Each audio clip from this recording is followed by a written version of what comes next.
This is Autoline Daily, the show dedicated to enthusiasts of the global automotive industry. Even though they have to stop production when Russia launches missile attacks, the German auto supplier Leoni continues to make wiring harnesses in Ukraine. The Wall Street Journal reports it takes 16 minutes for a missile launch from Russia to hit western Ukraine. So when warning sirens go off, that's enough time for the workers in the plant to jump on buses and go to a nearby bomb shelter. When the war broke out, Leoni was going to leave Ukraine, but workers in the plant demanded to keep working in defiance against Russia. They have to evacuate several times a day because of missile strikes, but the plant is back to working 2 shifts a day. Car sales in China fell nearly 12% last month because of chip shortages and severe lockdowns to fight COVID. Some companies like NIO and Tesla have stopped production completely. Others, like Cattle and General Motors, have kept production going, but only by having workers sleep and live at their factories. While overall sales were down, sales of Chinese indigenous brands actually went up by double digits. They now have 48% of the Chinese retail market, up 11 percentage points from a year ago. And before Tesla had to shut down, it was rocketing ahead in China.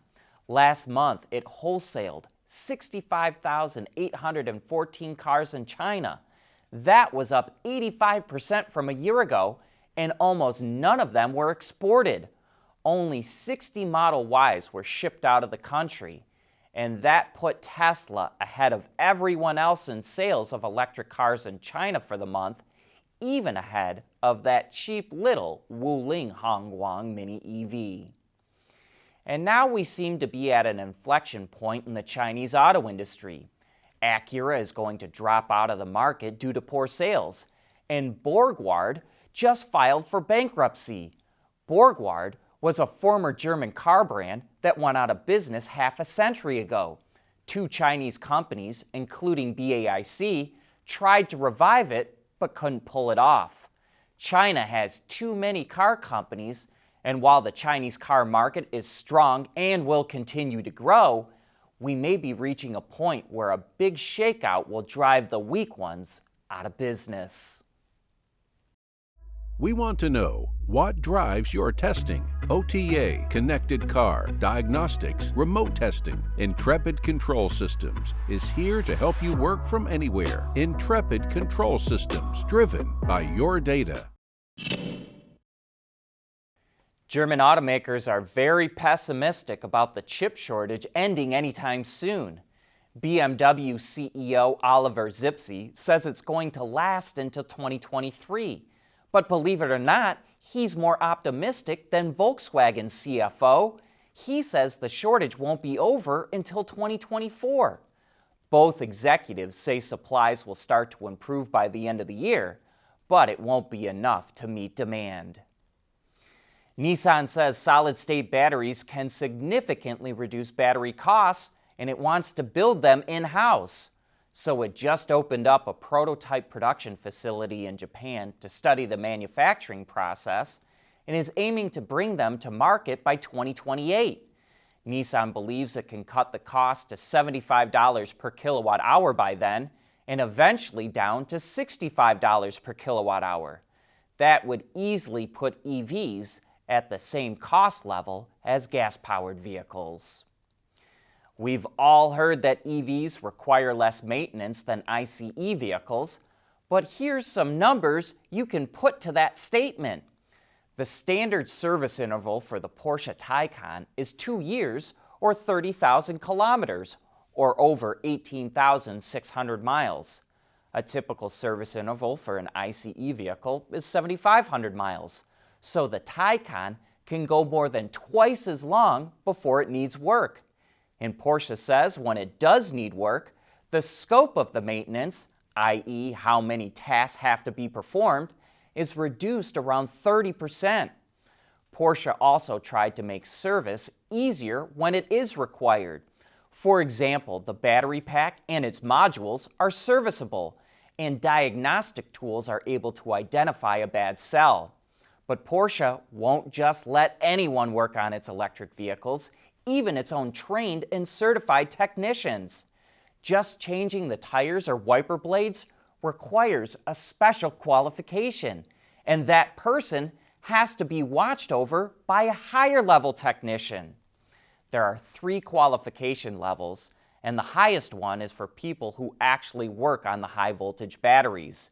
And work like that will be carried out at dedicated high voltage support centers, which will get the vehicles from the dealer where the vehicle was originally dropped off at.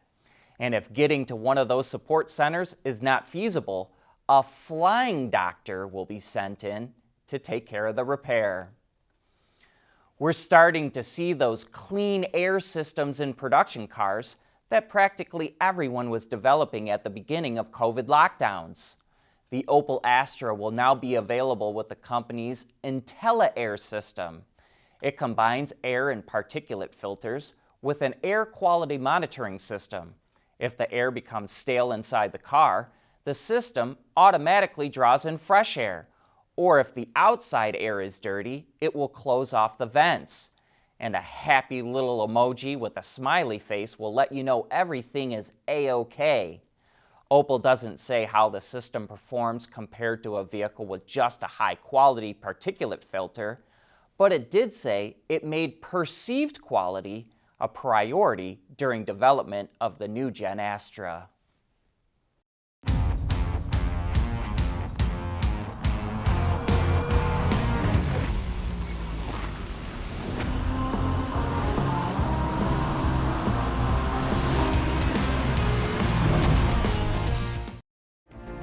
Mobility is becoming electric, connected, and autonomous, just like the manufacturing world.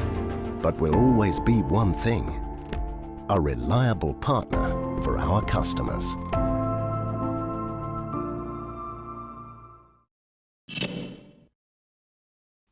Mercedes is jumping on the CO2 reduction bandwagon. It says it plans to cut lifetime CO2 emissions in half per vehicle by 2030, and that's compared to 2020 levels. And it's going to do it pretty much the same way everyone else is. It starts by electrifying the fleet. Mercedes plans to be all electric in some markets by the end of the decade. But it also includes using renewable materials and energy in vehicles, as well as in charging, improving battery technology, and recycling batteries. Nissan is coming out with a more off-road version of the Pathfinder. Called Rock Creek, the trim only comes in 4-wheel drive, features an off-road tuned suspension with a 5/8-inch lift kit and 18-inch beadlock wheels. And if you fill it up with premium fuel, horsepower and torque are increased compared to standard models thanks to revised fuel mapping. Other features include a unique front fascia, Rock Creek badging, and orange contrast stitching in the interior. Nissan didn't reveal pricing, but it goes on sale in late summer. Lincoln put out this short teaser video of a BEV concept it will unveil on April 20th. As you can see, it doesn't really give a great idea of what the vehicle will look like, but Lincoln says it does serve as an inspiration for its future EVs. No other details were provided, but we'll learn more in a few weeks. And don't forget, we have Mark Royce, the president of General Motors, joining us for Autoline After Hours on Thursday. And the whole show will be about GM's EV strategy. So if you've got questions you'd like us to ask Mark, post them in the comments section or send an email to viewermail@autoline.tv. And tomorrow is the cutoff day for us to take your questions. But that's it for today's show. Thanks for joining us.